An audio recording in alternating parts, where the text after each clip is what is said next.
Okay, good afternoon everybody. My name is Shari. I'm here today to speak to you about SACE and getting your CPD points. I come from a company called the Eduvation Network. I've given you all a leaflet that explains sort of what we do. But the main idea is we are an online platform. We offer SACE accredited courses to teachers that can be done online in your own time and at your own pace. So we also work closely with SACE. So that is why it was asked of me to come and talk to you today. As teachers, you are required to do professional development. You know that it is important for you to enhance your skills, to grow as teachers, to ultimately shape the minds of your learners. And that is the reason why SACE have implemented this particular system. Now what they've said is that you are able to earn your points in 3 different ways, 3 different types they call it.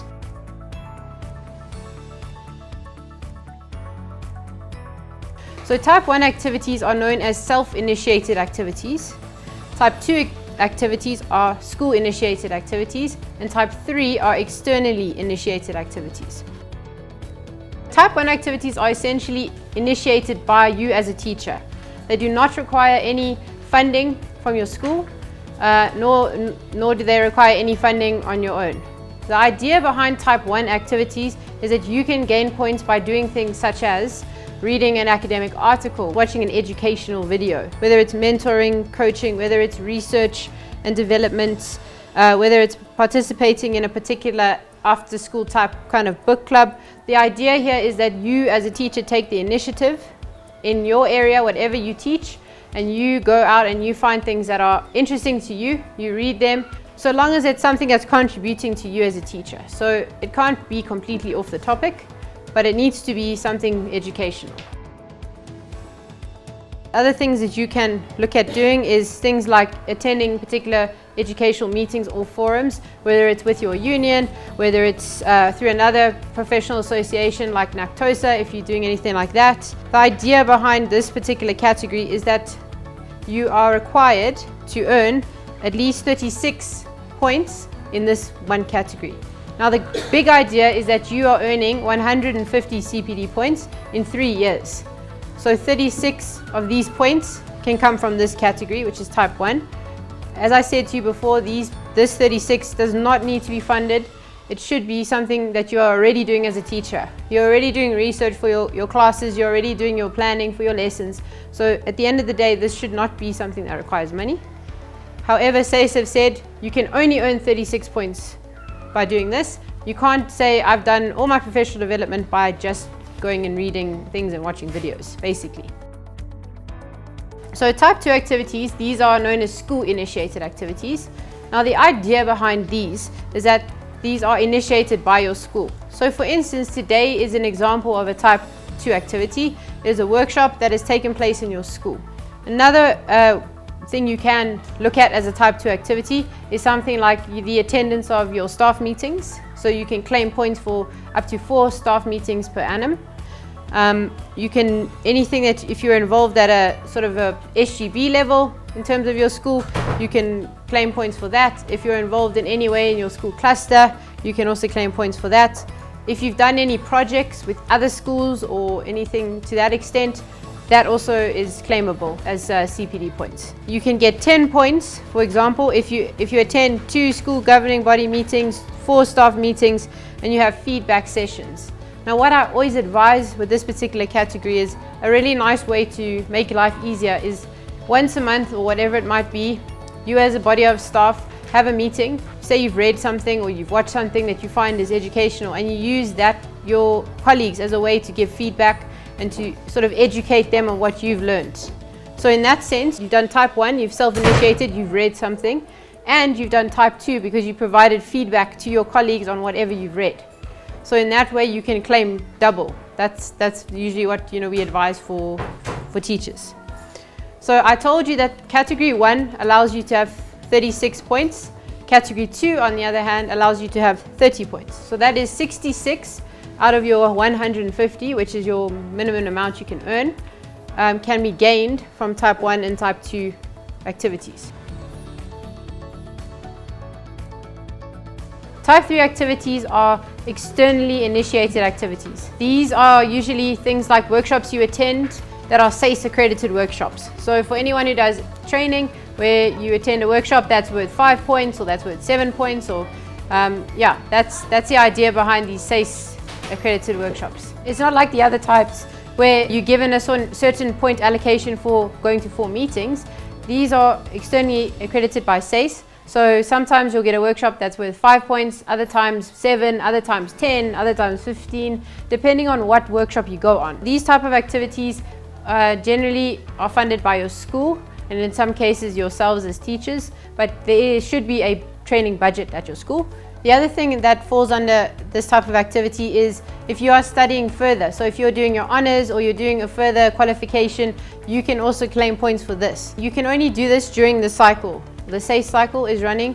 It ends at the end of 2018. It started in 2016. So the idea is that you have accumulated 150 points between 2016 and 2018. That's the sort of the premise around it. SACE have said that out of your 150 points, already we've said 66 come from type 1 and 2. 84 of them are supposed to come from this type of activity. What you need to remember is 2 things. Firstly, you have a portfolio of evidence, which you'll get one, and if you don't have one already, or I've given you one. And secondly, you've got this online portal. Now the idea of this online portal is that you log your points. Just like you write them in, this is a manual version of essentially what's online. Now, please don't be under the idea that if you attend a workshop, you don't need to log your points. What happens is, in the case of attending a workshop, like today, I'll give you a register, you'll sign it, right? I can submit that register to SACE. You need to also submit your attendance of the workshop to SACE. Someone at SACE then consolidates the two and says, okay, you've attended that particular thing, you allocated the points. Many teachers think that they just sign the register and then they'll get their points. That is why in most cases your points are not showing up on the portal if you've signed up. When it comes to the other, that's for type 3, bearing in mind. When it comes to the other types of points, these are something that you can put in yourself. So it's a bit easier because for type 1, you simply have to select the different activity and you put it in. For type 2, you have to provide evidence of the fact that you've been to a meeting. So what you can do is you can take a picture of the register or whatever it might be, so that SACE have evidence that you're not making up that you attended a meeting that you haven't been to. I would encourage everybody to sign up online. So for those who know how to, please help the other teachers to sign up. It is simply on the SACE website, you go and sign up, you fill in your form, and generally speaking, your username is your SACE number and your password is your surname. That's how it generally works for you to log in. And then you'll be able to log your points and fill in your information, like your qualifications, your all of that, your ID, all of that sort of stuff. What you need to bear in mind is that this is a schedule that allows you to fill in your portfolio. So if you open up this document, you will see that there are various sections within it that allow you to fill in your points. So page 5 is basically about you as a teacher, what roles you have in your school, the very beginning of the document. And if you go to section 1, which is page 7, this is type 1 activities. So again, it's asking you questions about, what are my individual professional development needs for the year? So the idea is that you look at yourself as a teacher through the year and you sort of reflect on what you're trying to achieve as an individual. So you fill that in. Page number 10, I'm just skipping around a bit so I can just highlight the main parts of it. Here you can also put together a plan. So as I said, you could plan it over a year's period or you could plan it over 3 years. But the idea here is that you identify, that kind of activity that you want to do.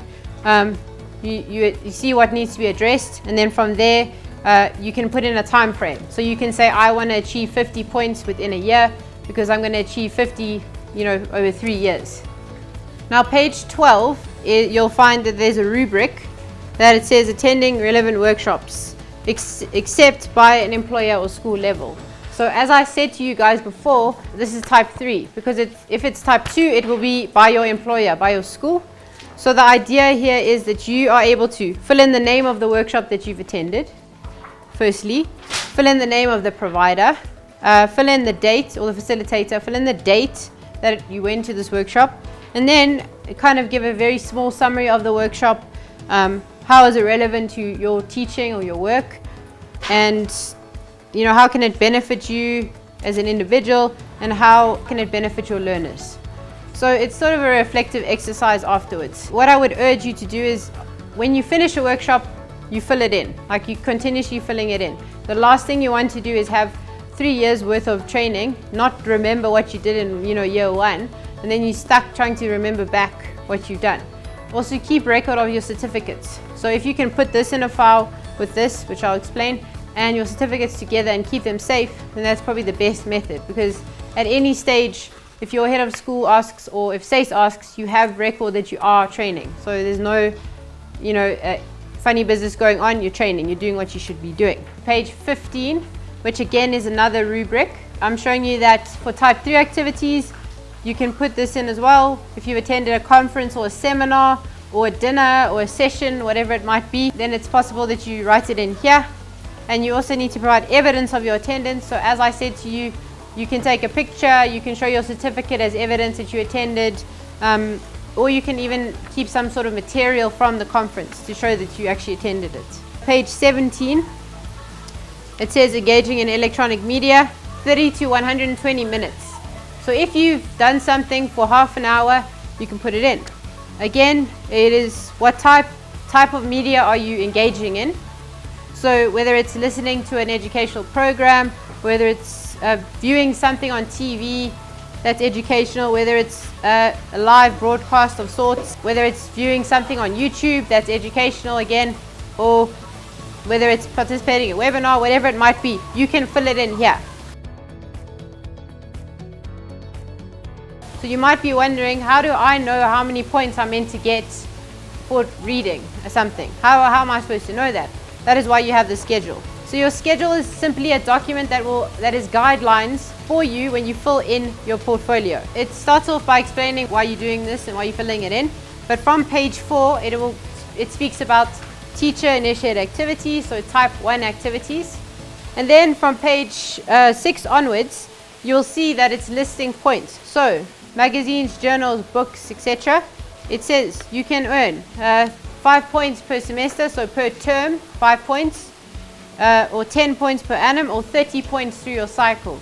Now already I said you only need 30 points in this category, so really all you need to do is continually read throughout 3 years and you'll get 30 points already. You don't need to do anything else. So when it comes to filling this in, you've got this to show you how many points you will be claiming, and you can fill it in here on this rubric. That makes sense. So this is your guide and this is your portfolio. That's how it should work. If you participate in other types of things that are type 1, as you'll see from page 7, page 8, page 9, page 10, this is all, I think up to there. Those are all type 1 activities that you can claim for. When it comes to a externally accredited workshop, a type 3 activity, there's a rubric, something like on page 26 in your portfolio, where you can also fill in. So again, if the course was endorsed by SACE, you would fill it in using this rubric. So 26 is an example of it. Just wait a second. So you'll see again, it's asking you who is the provider, what is the duration of the workshop. So was it 1 day, was it 2 days, whatever it was. Is it a short course? Generally it is. And again, it's asking you to keep your certificates or any material that you've got at the workshop.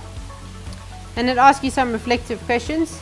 Now if you attend a workshop that is 6 days or above, you would fill in the following category, because the workshop's obviously longer than your usual 1 day or 2 day workshop. So please go through this and obviously find what's relevant to you and fill that in. You might need to make copies of particular rubrics. So we've given you a couple, but you might need more, because this is not to say this is going to last you for the whole time. It might not. And at the same time, you can log these online. However, please bear in mind that logging them online, there's always a delay. SACE is extremely slow. SACE is it's admin-wise, it's terrible. So my advice is always keep your portfolio, have your file, keep your schedule, and then keep any of your certificates. You have them on record. And it's really, I know it's more admin for you as teachers, but at the end of the day, it shouldn't be that bad. If you are just filling in, I read an article, and you're leaving it, and then you're coming back again or whatever, it shouldn't be that bad of all the things. If you do leave it, it will be that bad. If you leave it for 3 years, then it does get bad. Essentially, it is compulsory in terms of SACE. Now, what SACE have said is that under their act, or section 7 of their act, their code of conduct, it is compulsory for teachers to develop. That being said, SACE have said that because there's so much confusion around what's going on with teachers and when you're supposed to do what in your cycle, that even though technically a teacher and HOD cycle ends at the end of this year, there will be no implications for those who do not complete their full points. However, going forward from 2019 onwards, there will be. Now, what these will be, I'm not certain, but I'm just giving you guys the message as SACE have, sort of laid it out to other teachers. So the idea is that, you comply, you earn your points, you fill in your portfolio, you do your submissions online, and ultimately, if anything, if SACE asks your school for anything, it's all in order. Nothing terrible will happen to you, but the idea is that you write to SACE and you tell them, and if you have a justified reason, then that's perfectly fine. They should give you an extension. For those of you who might be studying and teaching at the same time, or if you're a student teacher or you haven't finished your studies, you will be exempted from this. So you only need to start earning your points once you have a permanent position at a school. Student teachers can start earning their points. Well, they can do it, but it's not compulsory for them to do it straight away. So if you have a permanent position, you should be earning your points. I'm promoted from a teacher to HOD, or I'm promoted from HOD to vice principal, whatever it might be. Now, if you are promoted from teacher to HOD, nothing changes. You're in the same cycle. Your cycle is technically currently 2016 to 2018. However, if you're promoted to principal or vice principal, things change a bit. The idea there is that they are on a different cycle. So technically their cycle ended last year in June, so 2017 June. But if you're promoted, you stay in your current cycle until it finishes. Only once it's finished, you move to the next cycle. So if I were to be promoted to principal now, I'd still do all my points till the end of the year, and then I would only join the principals, following next year type thing. So I wouldn't stop doing my points. I wouldn't start freaking out and thinking, oh gosh, what am I going to do, or anything. So you just stay as you are. Once it's complete, you finish. So even if it's halfway through that cycle, so it's 2 years, second year out of the third, you still stay in that cycle. Your head of school, or whoever it might be, someone senior to you, can technically view your portfolio. It's not the responsibility as such of your head of school to take note of what you're doing all the time, but in the case of SACE asking for any evidence, then obviously they would ask you for it.